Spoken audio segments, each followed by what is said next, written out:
আরে সুজন নাকি? হ্যাঁ ভাই। কি অবস্থা? ভাই ভালো না বেশি ভালো। কেন, কি হয়েছে? ভাই আমার যে অবস্থা ভাই কি বলবো তোমাকে।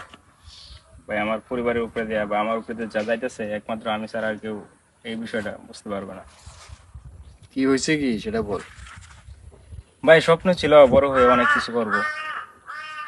হুম। মা বাবা কষ্ট করে পড়াশোনা করাইছে, আজ অনার্স শেষ করছি, কিন্তু ভাই কোনো জবটা ভাই কোনো কিছু মানে ম্যানেজ করতে পারি না। মা বাবার স্বপ্ন ছিল বড় হয়ে পরিবারের হাল ধরবো, হুম। কিন্তু আজ আমি পরিবারের জন্য এক বোঝা হয়ে গেছি। পরিবারের হাল ধরবো দূরের কথা, তখন পরিবারের মানে কিছু করতে পারতেছে না। মানে ভাই কি করা যায়, তা ধারণা দাও। আসলে জীবনে আসলে মানুষের অনেক দুঃখ কষ্ট সবকিছু আসে। আর বেকারত্বটা আমাদের দেশে সবচেয়ে বেশি বড় একটা সমস্যা। জি ভাই। সেটা তুই ফেস করতেছিস যেটা। আসলে দেখ, এই যে এই গাছটা তুই দেখ, এই যে গাছটা এখানে দাঁড়িয়ে আছে, এটাকে লাগানোর পর থেকে অনেক ঝড় তুফান বৃষ্টি উপেক্ষা করে কিন্তু গাছটা দাঁড়ায় আছে। হ্যাঁ ভাই। আজকে গাছটা কিন্তু অনেক বড় হয়েছে। ঠিক আছে, তার পাশে সাপোর্ট দেওয়ার মতো তেমন কিছু ছিল না, ছিল কি মাটিটা ছিল।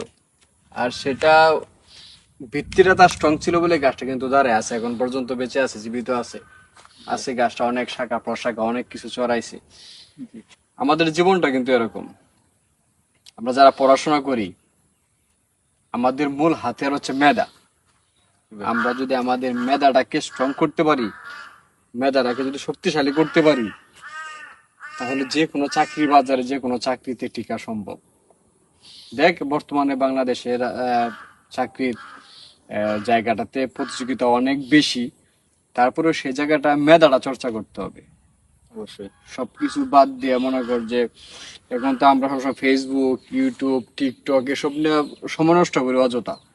এই সময় নষ্ট করতে করতে এই যে আধা ঘন্টা 10 মিনিট 20 মিনিট দেখতে দেখতে অনেক সময় চলে যায়। অনেক ছেলে মেয়ে আছে, ঠিক আছে, পড়াশোনা একাডেমিক পড়াশোনা শেষ করে গ্রাজুয়েশন কমপ্লিট করে বসে আছে, কিন্তু ঠিক মতো স্টাডিটা করে না। পড়াশোনা ঠিক মতো হয় না, পড়াশোনা করতে চায় না ঠিক মতো। এই যে 1 ঘন্টা পড়লে 2 ঘন্টা বন্ধুর সাথে আড্ডা দেয়, 2 ঘন্টা ফেসবুক চালায়, এটা সেটা করে। এই জন্য মূলত মনে কর চাকরিটা হইতে চায় না, কারণ মেধাটা চর্চাটা হয় না। আমার প্রতিষ্ঠিত কোনো বন্ধু আমার কাছে দেখা করতে আসলে তো আমার কাছে খারাপ লাগে।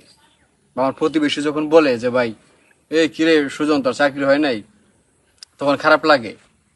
বয়স হয়ে যেতেছে, সবকিছু মিলে নিজের কাছে একটা হতাশা চলে আসছে। পড়াশোনা করতে হবে। জি ভাই। পড়াশোনা করে সফলতা অবশ্যই আসবে। যে ছেলেটা, যে শিক্ষার্থী সবকিছু বাদ দেয়া শুধু চাকরির জন্য পড়াশোনাটাই করবে, তার কোনো না কোনো একটা জব হবেই। অবশ্যই। তাই আজকে থেকে 5 ওয়াক্ত নামাজ পড় আর পড়াশোনা কর, জি ভাই। ইনশাল্লাহ জব হয়ে যাবে। ঠিক আছে? জি ভাই। আর মন খারাপ করে যাবে না, ভালো থাকিস।